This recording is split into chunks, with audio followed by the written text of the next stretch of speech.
Segala sesuatu ada awalnya dan ada akhirnya. Tetapi Allah Subhanahu wa Ta'ala adalah yang pertama, yang tidak punya awal, dan yang terakhir, tetapi tidak punya pengakhiran. Setiap ciptaan punya kehidupan dan kematian, tetapi Allah Subhanahu wa Ta'ala adalah yang hidup dan yang tidak pernah mati. Bahkan Allah Subhanahu wa Ta'ala yang menghidupkan, memberi kehidupan, dan yang mematikan, lalu membangkitkan ciptaannya.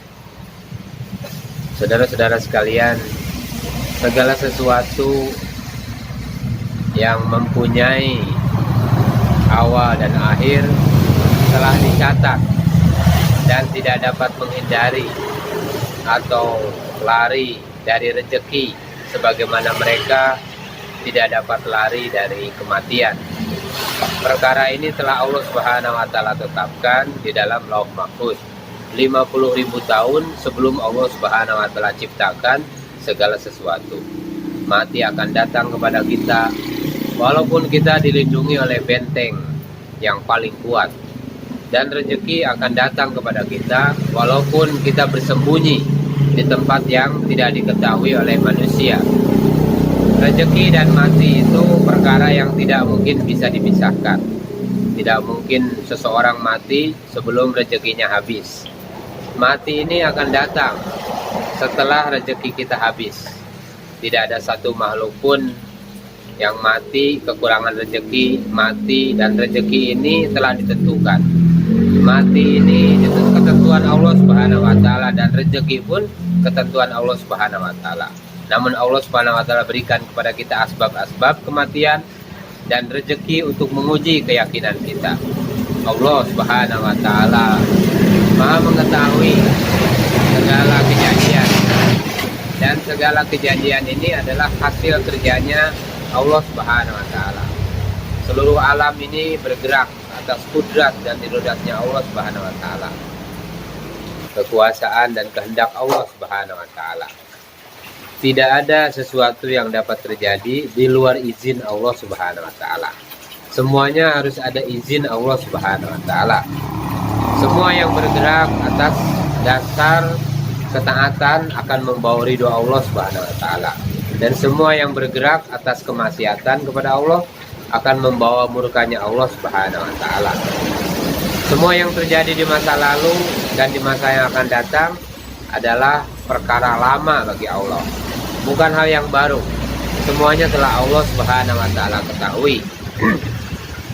Pengorbanan di sisi Allah tidak ada yang sia-sia. Allah Subhanahu wa Ta'ala akan berikan setiap pengorbanan balasan yang baik di dunia dan di akhirat. Allah Subhanahu wa Ta'ala akan gandakan setiap kebaikan yang kita buat sebanyak yang Allah Subhanahu wa Ta'ala mau nanti di akhirat. Di dunia setiap kebendaan, harga diri, jabatan, harta yang kita korbankan untuk agama akan Allah Subhanahu wa Ta'ala gantikan dengan sesuatu yang lebih baik. Di dunia Allah Subhanahu wa Ta'ala akan masukkan ke dalam mereka ketakwaan dan qanaah ketika hidup di dunia. Di dalam kehidupan mereka akan Allah Subhanahu wa Ta'ala hadirkan suasana sakinah, ketenangan seperti penghuni surga. Di akhirat mereka akan Allah Subhanahu wa Ta'ala berikan kenikmatan yang tidak pernah terbesit oleh hati, terlihat oleh mata, bahkan terpikirkan oleh akal. Allah Subhanahu wa Ta'ala akan beri kita satu amal saja dengan balasan di akhirat yang luasnya 10 kali lipat melebihi luas langit dan bumi. Saudara-saudara sekalian yang dimuliakan Allah Subhanahu wa Ta'ala, di akhirat nanti semua orang akan terkejut melihat semuanya, yaitu kedahsyatan huru-hara di akhirat. Semua mata waktu itu akan terbuka selebar-lebarnya. Nah, ketika inilah penglihatan sebenarnya akan dibukakan oleh Allah Subhanahu wa Ta'ala. Segala sesuatu yang gaib akan terlihat. Semua yang tadinya hanya terdengar sebagai cerita telah menjadi kenyataan. Ketika itu semua orang akan sepakat dan satu kata, ya Allah, kini kami bersaksi atas kebenaran ini dan kami menyesal. Kembalikanlah kami ke dunia. maka kami akan beramal, katanya. Namun ketika itu segala penyesalan sudah tidak ada gunanya lagi. Semua orang akan menyelamatkan dirinya masing-masing. Bahkan seorang ibu yang rela mati di dunia buat anaknya tidak akan bisa atau mau menolong anaknya di akhirat nanti. Saudara-saudara sekalian yang dimuliakan, manusia ini sebenarnya buta. Mereka tidak bisa melihat yang sebenarnya, yaitu kubur, mahsyar, sirat, surga, dan neraka. Padahal itu semua bukan cerita dongeng. Celakanya seorang yang buta bukan karena dia tidak bisa melihat, tetapi karena dia tidak mau mendengar orang yang bisa melihat. Sebagaimana para nabi yang telah melihat perkara yang gaib memperingatkan kita yang buta tentang kehidupan setelah mati. Para nabi alaihissalam ini adalah orang-orang yang telah Allah Subhanahu wa taala perlihatkan kehidupan sesudah mati. Bagi mereka, dari kubur hingga surga dan neraka bukan lagi sebagai cerita, tetapi kenyataan yang menunggu umat manusia. Para nabi dapat melihat hal yang sebenarnya, sedangkan kita tidak. Celakanya kita sebagai orang yang tidak dapat melihat adalah tidak mau mendengar kata nabi sebagai orang yang bisa dan telah melihat. Segala sesuatu yang kita miliki di dunia ini ada batasnya, seperti penglihatan, pendengaran, kesehatan, umur, bahkan kesenangan dan kesedihan sekalipun. Tetapi setelah masuk kubur, sesuatu yang terbatas menjadi tidak terbatas, seperti penglihatan, pendengaran, umur, rasa sakit, dan rasa senang. Semua batas akan Allah Subhanahu wa taala angkat, sehingga segala yang gaib menjadi nyata setelah kita mati. Saudara-saudara sekalian yang dimuliakan Allah Subhanahu wa taala, Allah Subhanahu wa taala menguji kita. Pertama ketika kaya dan ketika miskin. Yang kedua ketika sehat dan ketika sakit. Yang ketiga ketika senang dan ketika susah. Yang keempat ketika disakiti dan ketika mampu menyakiti. Kemudian yang kelima, ketika kita melihat kesenangan orang dan ketika kita melihat kesusahan orang. Saudara-saudara yang dimuliakan Allah, semuanya ini adalah ujian dari Allah Subhanahu wa taala. Dan Allah Subhanahu wa taala catat semua perbuatan kita untuk dipertanggungjawabkan di pengadilan Allah Subhanahu wa taala. Allah Subhanahu wa taala telah uji Bani Israel ketika mereka dalam keadaan susah, menjadi budak dan takut kepada Fir'aun. Lalu Allah Subhanahu wa taala keluarkan mereka dari budak Fir'aun menjadi budak Allah Subhanahu wa taala. Dari rasa takut terhadap Fir'aun menjadi takut kepada Allah Subhanahu wa taala. Kehidupan Bani Israel setelah itu membaik. Tidak ada lagi rasa takut, yang ada rasa aman dan sejahtera. Namun celakanya Bani Israel adalah ketika mereka dalam keadaan senang ini, mereka lalai dan kufur dari nikmat Allah Subhanahu wa taala. Mereka durhaka kepada Allah Subhanahu wa taala, sehingga Allah Subhanahu wa taala hancurkan mereka sebagaimana Allah Subhanahu wa taala telah hancurkan Fir'aun. Allah Subhanahu wa taala hinakan mereka seperti halnya Allah Subhanahu wa taala hinakan Fir'aun. Allah Subhanahu wa taala binasakan dan hinakan mereka yang durhaka dan kufur kepada Allah Subhanahu wa taala seperti iblis, Qarun, Fir'aun dan lain-lain. Saudara-saudara sekalian, tragedi terbesar dalam kehidupan manusia adalah bukan ketika ekonomi dunia hancur atau ketika manusia gagal pergi ke Mars atau rusaknya ozon, tetapi ketika dunia ini telah kehilangan Nabi Shallallahu Alaihi Wasallam. Kehadiran Nabi Shallallahu Alaihi Wasallam di dunia ini adalah sebagai rahmatan lil alamin, rahmat bagi seluruh alam.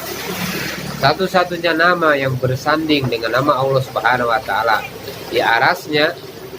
Keberkahan beliau tidak hanya untuk manusia saja, tetapi untuk binatang, tumbuh-tumbuhan, juga para jin sekalian.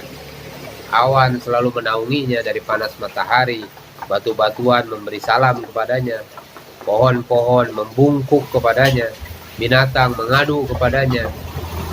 Asbabnya jin pun masuk ke dalam Islam. Inilah kemuliaan Nabi Muhammad SAW sebagai rahmat Allah Subhanahu wa taala untuk seluruh alam. Karena beliau, derajat umat ini naik di sisi Allah Subhanahu wa taala melebihi derajat umat-umat sebelumnya. Seseorang ini akan dinilai oleh Allah Subhanahu wa taala sejauh mana ia mampu menyempurnakan hidupnya seperti hidup Nabi Shallallahu alaihi wasallam. Hidupnya Nabi Shallallahu alaihi wasallam adalah kesempurnaan hidup yang telah Allah Subhanahu wa taala buat untuk manusia mengikutinya. Kesempurnaan hidup yang dicontohkan oleh Nabi ini adalah cara hidup Islam. Islam ini adalah cara hidup Rasulullah Shallallahu alaihi wasallam selama 24 jam. Setiap perbuatan dan perkataan Nabi Shallallahu alaihi wasallam adalah amal. Semua kehidupan selain kehidupan Nabi Shallallahu alaihi wasallam tidak mendatangkan nilai apapun di sisi Allah Subhanahu wa taala. Hadirin dimuliakan Allah Subhanahu wa taala, ketika Nabi Shallallahu alaihi wasallam mengutus sahabat untuk mengantar surat kepada seorang raja untuk menawarkan agama, Nabi Shallallahu alaihi wasallam menulis, "Lihatlah sahabatku dan segala perilakunya.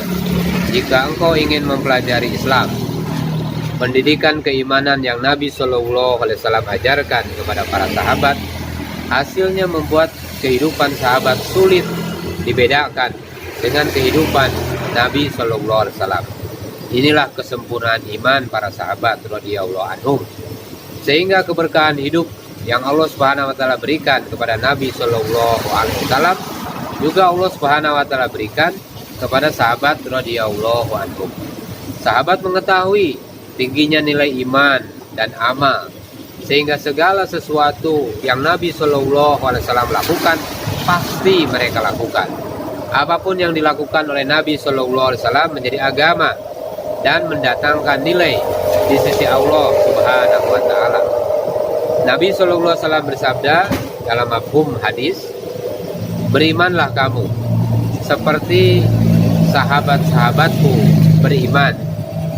Saudara-saudara yang dimuliakan Allah Subhanahu wa taala, sahabat mencintai Nabi Shallallahu alaihi wasallam melebihi cinta mereka kepada anaknya, melebihi cinta mereka kepada ayahnya, kepada istrinya, kepada hartanya, bahkan kepada jiwa mereka sekalipun. Mereka siap tidak mengakui anak mereka, orang tua mereka, harta mereka, kerabat mereka, jika itu semua dapat menjauhkan mereka dari Nabi Shallallahu alaihi wasallam. Seorang sahabat, Zaid radhiyallahu anhu, hendak dijemput oleh ayahnya yang telah berpisah bertahun-tahun. Tetapi Zaid radhiyallahu anhu menolaknya karena ia ingin selalu dekat dengan Nabi Shallallahu alaihi wasallam. Abu Bakar radhiyallahu anhu pernah berkata kepada anaknya bahwa dia rela membunuh anaknya yang belum masuk Islam di perang Badar karena dia lebih mencintai Allah Subhanahu wa taala dan Rasulnya. Sahabat radhiyallahu anhum tidak masalah hidup tidak berjumpa dengan anak, dengan istri, dengan harta dan orang tua mereka ketika hijrah ke Madinah. Namun sahabat radhiyallahu anhum tidur pun tidak bisa sebelum berjumpa dengan Nabi Shallallahu alaihi wasallam. Nabi Shallallahu alaihi wasallam bersabda dalam mafhumnya, "Tidak sempurna iman kalian sebelum kalian mencintaiku melebihi hal-hal yang kalian cintai." Seseorang datang kepada Nabi Shallallahu alaihi wasallam dan berkata, "Saya ini benar-benar mukmin, benar-benar beriman." Lalu Nabi Shallallahu alaihi wasallam berkata, "Katakanlah, saya ini muslim, saya ini Islam." Bukan mengatakan saya ini mukmin, bukan mengatakan saya ini beriman. Islam ini adalah cara hidup. Sedangkan iman adalah keyakinan yang sempurna dan mutlak kepada Allah Subhanahu wa taala. Jika kita sudah hidup dengan keyakinan yang sempurna, maka hidup kita akan menjadi kehidupan yang penuh dengan karomah, seperti kehidupan sahabat radhiyallahu anhum. Saudara-saudara sekalian yang dimuliakan Allah Subhanahu wa taala, suatu ketika Khalid bin Walid radhiyallahu anhu diminta untuk meminum racun jika dia benar-benar yakin kepada Allah. Lalu Khalid radhiyallahu anhu meminum racun itu seperti dia meminum air putih. Bukannya mati setelah meminum racun, tetapi asbab meminum racun itu penyakit yang dideritanya malah hilang. Masya Allah. Nah, ini iman sahabat radhiyallahu anhu.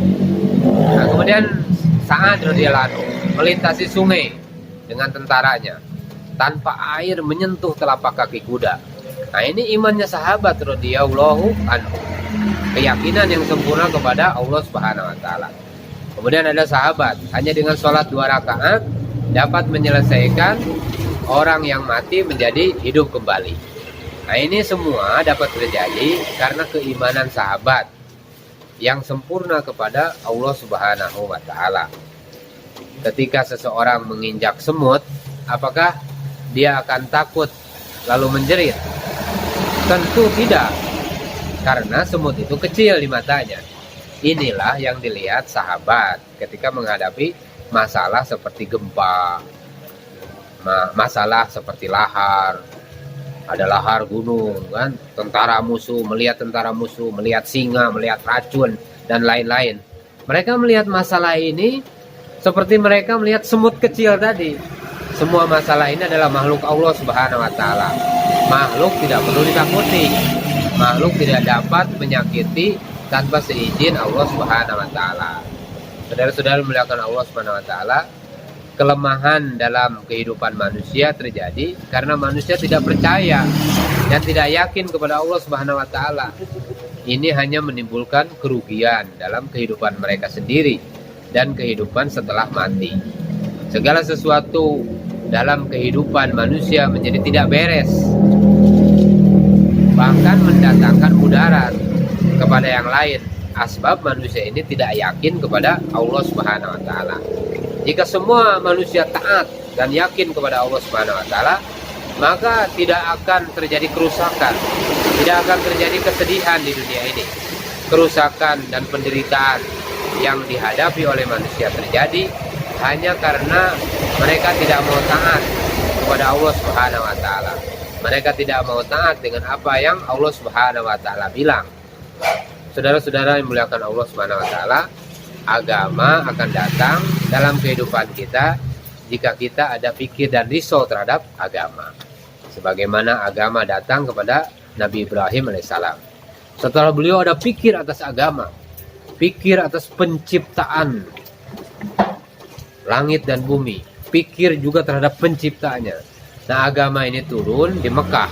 Setelah Nabi SAW ada pikir, ada risau atas agama dan risau terhadap umat.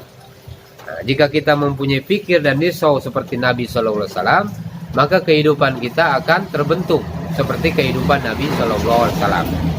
Namun, untuk dapat mendapatkan pikir dan risau ini diperlukan latihan yang terus-menerus. Nah, duduk dulu nih. Masya Allah. Nah, kita harus bisa merubah keyakinan kita terhadap kebendaan menjadi yakin kepada Allah Subhanahu wa taala, yakin kepada amal. Kebendaan yang kita miliki ini tidak akan pernah dapat memberikan kebahagiaan, tidak akan dapat memberikan manfaat kepada kita selain dari yang Allah Subhanahu wa taala tetapkan. Seluruh kebahagiaan ini merupakan pemberian dari Allah Subhanahu wa taala. Dan karena irodahnya, karena keinginan Allah Subhanahu wa taala. Jika kita mau bahagia, berdoa, minta saja pada Allah Subhanahu wa taala. Setelah berdoa, baru kita tunaikan hak daripada berdoa, yaitu dengan melengkapi asbab-asbabnya. Saudara-saudara sekalian yang dimuliakan Allah Subhanahu wa taala, sahabat dahulu orang yang jahil. Namun mereka, karena mereka berkorban banyak untuk agama, sehingga Allah Subhanahu wa taala ridho kepada mereka dan Allah Subhanahu wa taala ampuni dosa-dosa mereka. Nah, penting kita tingkatkan pengorbanan kita sehingga sampai kepada level pengorbanan para sahabat radhiyallahu anhu, seperti Bilal radhiyallahu anhu, Khabbab radhiyallahu anhu, Umair radhiyallahu anhu, dan lain-lain. Sahabat ini sampai disiksa karena mereka mempertahankan keyakinannya kepada Allah Subhanahu wa taala. Sedangkan hari ini kita tidak ada yang menyiksa, malah meninggalkan keyakinan kita. Nah, inilah perbedaan keadaan kita sekarang dengan keadaan sahabat dulu. Allah Subhanahu wa taala akan sudi mengampuni kita dan mengangkat derajat kita di akhirat jika kita mau berkorban demi memperjuangkan agama Allah Subhanahu wa taala. Asbab pengorbanan dan ketabahan sahabat menghadapi penderitaan sehingga agama dapat wujud dalam diri mereka, dalam keluarga mereka, dan umat di seluruh alam. Nah, perlu kita tanamkan semangat dalam diri kita untuk melakukan pengorbanan yang sama dengan sahabat dalam mempertahankan agama Allah Subhanahu wa taala. Kemuliaan dan kesuksesan yang diberikan oleh Allah Subhanahu wa taala kepada sahabat radhiyallahu anhum akan diberikan kepada umat ini jika umat ini mau melakukan pengorbanan seperti yang dilakukan oleh para sahabat radhiyallahu anhum. Saudara-saudara sekalian yang dimuliakan Allah Subhanahu wa taala, sahabat dahulu tidak pernah mencari alasan untuk meninggalkan ketaatan kepada Allah Subhanahu wa taala. Bahkan dalam keadaan beralasan sekalipun, seperti ada unsur sakit sekalipun, sahabat tidak pernah meninggalkan ketaatan kepada Allah Subhanahu wa taala. Hari ini umat diajak untuk taat, malah mencari alasan untuk meninggalkan ketaatan kepada Allah Subhanahu wa taala. Suatu hari ada jemaah yang pergi ke daerah orang miskin. Lalu ada seorang miskin yang tidak pernah ke masjid. Nah, didatangi oleh jemaah. Si miskin minta didoakan agar ia dapat kerja sehingga ia bisa ke masjid. Sebab kemiskinannya telah menyebabkan dia sibuk mencari kerja dan menjaga anak. Nah, dia berkata, saya tidak ada waktu ke masjid, kata. Sedangkan keluarga saya hidup kelaparan. Lalu seminggu kemudian ada pabrik buka di daerah si miskin tadi. Akhirnya si miskin tadi bisa mendapatkan pekerjaan. Selang beberapa lama, akhirnya ada rombongan berikutnya masuk ke daerah si miskin tadi. Namun kali ini, setelah diajak untuk ke masjid, dia berkata, saya tidak ada waktu untuk ke masjid karena saya sibuk kerja, katanya, di pabrik dan mengurus keluarga. Lalu jemaah berkata, kalau begitu saya doakan Tuhan agar bisa punya waktu untuk ke masjid. Namun orang itu malah berkata, pabrik itu baru buka. Kalau kamu doakan biar saya punya waktu luang, berarti pabrik itu harus tutup. Kalau pabrik tutup, saya dan keluarga saya mau makan pakai apa, katanya. Hari ini, saudara-saudara sekalian, hari ini umat di waktu yang luang dan waktu yang sempit tetap tidak bisa taat kepada Allah Subhanahu wa taala. Mau kehidupannya senang ataupun susah, tetap tidak dapat memberikan waktunya untuk Allah. Nah, inilah umat saat ini. Bisanya hanya mencari alasan untuk tidak taat kepada Allah Subhanahu wa taala. Sungguh beda kehidupan kita dengan sahabat radhiyallahu anhu. Saudara-saudara sekalian yang dimuliakan Allah Subhanahu wa taala, Allah Subhanahu wa taala telah berikan agama kepada manusia untuk membedakan mereka dengan hewan. Nah, jika kita lihat kehidupan hewan adalah kawin, melahirkan, makan, minum, kerja, cari makan, lalu mati. Tanpa agama, maka kehidupan kita tidak ada bedanya dengan kehidupan hewan yang hina dan rendah. Nah, begitulah Allah Subhanahu wa taala memandang manusia yang tidak mau taat kepada Allah Subhanahu wa taala. Seperti manusia melihat binatang. Kehidupan yang tidak ada agama di mata Allah Subhanahu wa taala adalah seperti kehidupan hewan yang hina di mata manusia. Kini kehidupan manusia sudah seperti kehidupan binatang. Karena apa? Karena jauhnya kehidupan mereka dari agama. Bahkan kini manusia asbab mereka jauh dari agama, hal-hal yang binatang tidak mau lakukan malah dilakukan oleh manusia. Seperti orang tua membunuh anaknya dengan aborsi, atau anak membunuh orang tuanya karena warisan. Padahal hewan pun masih bisa menjaga kasih sayang di antara keluarganya. Tanpa agama, kehidupan manusia bisa jadi lebih rendah dibandingkan dengan kehidupan hewan. Agama itu adalah cara hidup manusia yang telah Allah Subhanahu wa taala siapkan untuk diikuti. Allah Subhanahu wa taala akan berikan kepada orang yang taat terhadap aturannya kebaikan-kebaikan dunia dan kebaikan di akhirat nanti. Di balik perintah Allah Subhanahu wa taala ada janji-janji Allah Subhanahu wa taala dan ada pertolongan dari Allah Subhanahu wa taala. Janji Allah Subhanahu wa taala dalam setiap perintahnya ini lebih pasti dibandingkan dengan janjinya seorang manusia. Allah Subhanahu wa taala sudah tetapkan cara hidup Nabi Shallallahu alaihi wasallam sebagai satu-satunya cara yang dapat mendatangkan kebahagiaan dan ketenangan hidup di dunia dan di akhirat. Segala perilaku Nabi, pekerjaan Nabi, pola hidup Nabi Shallallahu alaihi wasallam telah Allah Subhanahu wa taala jadikan sebagai tolak ukur amal kebaikan yang mendatangkan pertolongan Allah Subhanahu wa taala. Sudah menjadi ketetapan Allah Subhanahu wa taala. Selain dari kehidupan Nabi Shallallahu alaihi wasallam hanya akan mendatangkan kesusahan, hanya akan mendatangkan penderitaan yang tidak terbatas. Semua cara hidup selain dari cara hidup Nabi Shallallahu alaihi wasallam akan mengantarkan manusia kepada kebinasaan.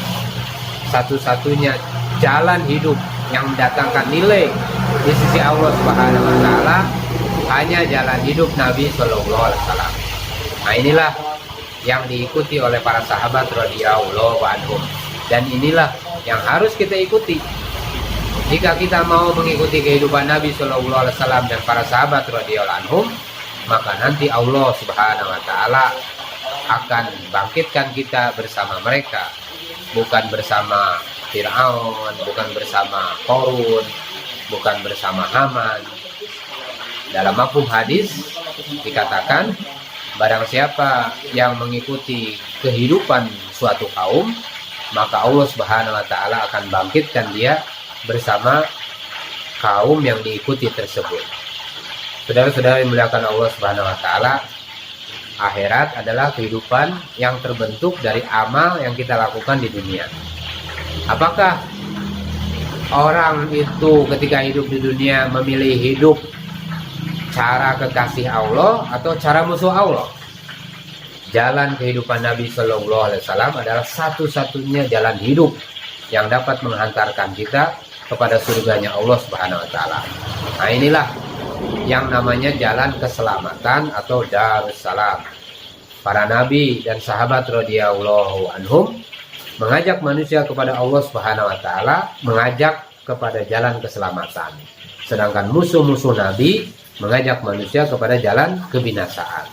Allah Subhanahu wa taala beri kita kebebasan untuk memilih jalan hidup. Jalan mana yang mau kita ambil. Salah ambil keputusan, akibatnya adalah kesengsaraan yang tidak ada batasnya. Seseorang menjelang sakaratul maut, maka Allah Subhanahu wa taala akan tampakkan kepadanya surga dan neraka sebagai tempat dia kembali. Kehidupan yang wujud amal-amal agama akan mengantarkan seseorang kepada surganya Allah Subhanahu wa taala. Kehidupan yang tidak wujud amal-amal agama akan mengantarkan orang tersebut ke neraka jahanamnya Allah Subhanahu wa taala. Saudara-saudara sekalian yang dimuliakan Allah Subhanahu wa taala, iman ini mempunyai rasa.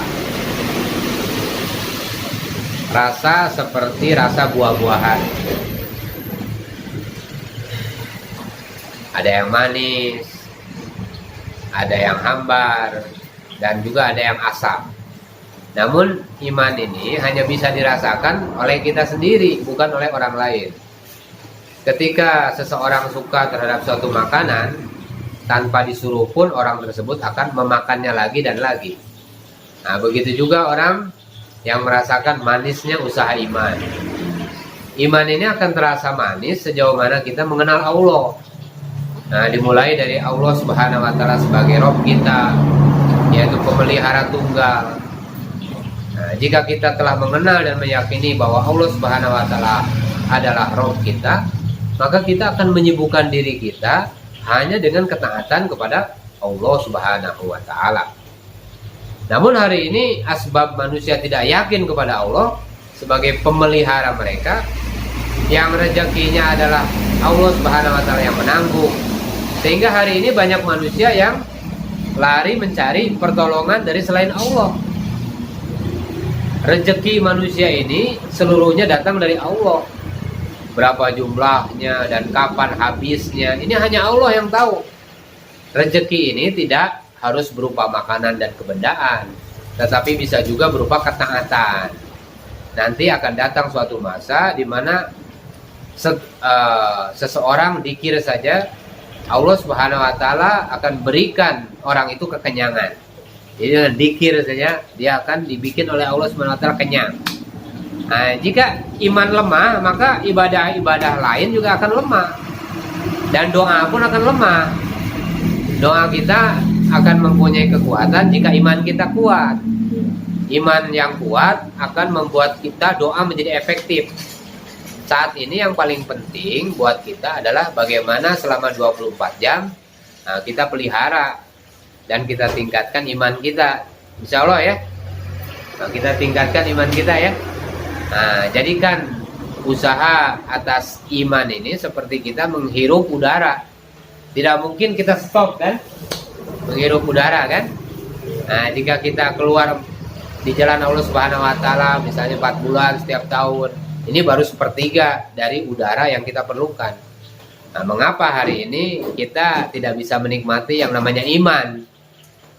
Nah, ini karena kita tidak ada usaha atas iman kita. Rasa dari suatu usaha akan timbul dari pengorbanan atas usaha tersebut. Nah, iman akan terasa manis ketika kita mengetahui dan mengenal Allah Subhanahu wa taala sebagai Rabb kita. Nah, ketika ini kita akan lupakan pekerjaan kita akan lupakan perdagangan kita akan lupakan pertanian kita, dan kita mau lakukan hanya menyenangkan Allah Subhanahu wa taala. Nah, kita harus mempunyai keyakinan bahwa Allah Subhanahu wa taala Rabb kita satu-satunya, pemelihara tunggal. Dari yakin yang kuat ini akan menghasilkan amal yang kuat. Amal yang berkeyakinan inilah yang Allah Subhanahu wa taala mau. Sejauh mana kita menyenangkan Tuhan kita, sejauh itu Tuhan kita akan memelihara kita dengan baik. Seperti inilah antara Allah Subhanahu wa taala dengan hamba-Nya. Jika Allah Subhanahu wa taala tunjukkan dirinya pada kita, maka segalanya akan berubah bagi kita di dunia ini. Kita akan melupakan dunia dan hanya mengabdi kepada Allah Subhanahu wa taala. Mudah saja bagi Allah Subhanahu wa taala membuat manusia ini beriman. Tetapi yang Allah Subhanahu wa taala mau adalah melihat manusia ini berkorban untuk perkara iman. Allah Subhanahu wa taala sudah punya malaikat sebagai ahli ibadah yang dapat mengetahui langsung Allah Subhanahu wa taala sebagai Rabb seluruh alam. Inilah yang menyebabkan iman manusia lebih afdol dibandingkan iman para malaikat. Saudara-saudara yang dimuliakan Allah Subhanahu wa taala, manusia mempunyai tradisi, namun jika agama sudah siap kita ambil sebagai pedoman hidup, maka yang namanya tradisi ini harus ditinggalkan. Dan agama juga bukan tradisi atau sekedar ibadah-ibadah formalitas. Nah, kita membuat agama menjadi tradisi dan formalitas karena kita tidak mengenal agama kita sendiri. Saudara-saudara yang dimuliakan Allah Subhanahu wa taala, agama ini adalah solusi bagi seluruh masalah kita jika kita yakin dan kita jalani dengan benar. Masalahnya hari ini adalah karena kelemahan iman kita, sehingga kita jalani agama ini sebatas rutinitas saja, rutinitas ibadah dan formalitas. Untuk dapat menghilangkan tradisi adat istiadat dan ibadah formalitas, nah kita harus yakin dulu pada perintah Allah Subhanahu wa taala dan apa yang diucapkan oleh Nabi Shallallahu alaihi wasallam. Jika kita tidak mau meninggalkan tradisi demi perintah Allah Subhanahu wa taala dan sunnah Nabi Shallallahu alaihi wasallam, maka azab Allah Subhanahu wa taala akan turun. Masalah akan datang jika kita tinggalkan perintah Allah. Masalah akan datang jika kita tinggalkan sunnah Nabi Shallallahu alaihi wasallam. Sedangkan azab Allah ini terjadi di dunia dan di akhirat. Di dunia pun Allah Subhanahu wa taala akan azab kita jika kita tidak mau taat kepada Allah Subhanahu wa taala. Saudara-saudara muliakan Allah Subhanahu wa taala, segala sesuatu yang kita lakukan di dunia ini telah dicatat oleh malaikat kiraman katibin, malaikat mencatat. Nah, ini adalah satu kenyataan yang tidak bisa dipungkiri oleh orang yang mempunyai iman. Semua alat tubuh kita dari tangan, kaki, mata, telinga, perut, hati, dan pikiran adalah alat untuk mendapatkan iman. Jika ini tidak kita gunakan untuk Allah, maka kita akan gunakan untuk selain Allah Subhanahu wa taala. Dan ini akan Allah Subhanahu wa taala hisab. Semuanya akan menjadi saksi atas amal baik dan amal buruk yang kita kerjakan. Peralatan tubuh ini dapat menjadi alat untuk mendapatkan iman atau merusak iman. Semuanya tergantung kepada kita. Kita akan dihisab oleh Allah Subhanahu wa taala untuk setiap waktu yang digunakan. Nikmat yang telah diberikan, amal yang telah dikerjakan, dan keburukan yang telah kita lakukan, segala hasil yang kita terima di kehidupan akhirat akan dinilai dari kebaikan dan keburukan yang kita lakukan selama kita hidup di dunia. Masya Allah. Nah, ini kira-kira nih tazkirah kita saling mengingatkan. Apa artinya, penting nggak ini? Penting banget. Masya Allah, penting ya.